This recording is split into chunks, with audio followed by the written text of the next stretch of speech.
محمد مولانا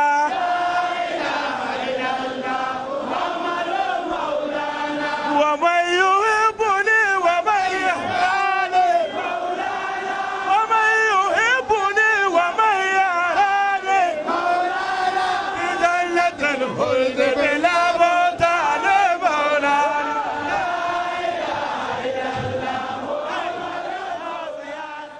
بسم الله الرحمن الرحيم. We thank you very much for this question you asked me.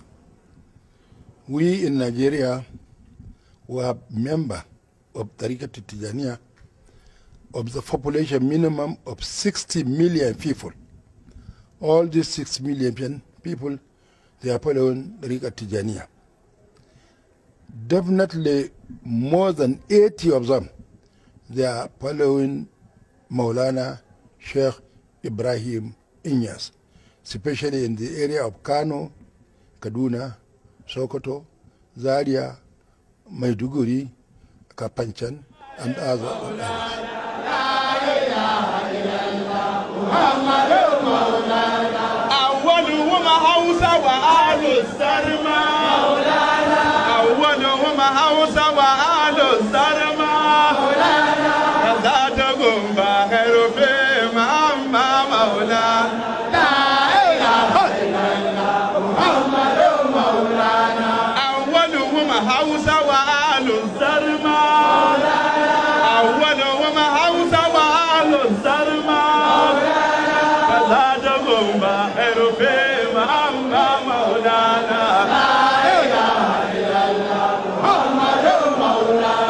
خرجت من كانو وقلبي في كانو مولانا خرجت من كانو وقلبي في كانو مولانا يملا وأبابي في كانو سكنوا مولانا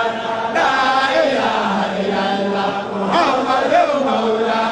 وهم أحبتي وهم أنصاري مولانا وهم أحبتي وهم أنصاري وقوم دار بفيض جاري مولانا لا إله إلا الله محمد مولانا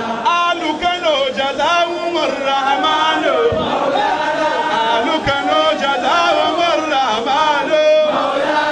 خير الجزاء فهم الإخوان مولانا لا إله إلا الله محمد مولانا جئت لاغوسا وكأني بكانو أبابي مما سكنوا مولانا لا إله إلا الله محمد مولانا أفضل ما يوكل في قراكنو مولانا أفضل ما يوكل في قراكنو مولانا توفر وكوكونا وكلوا مولانا لا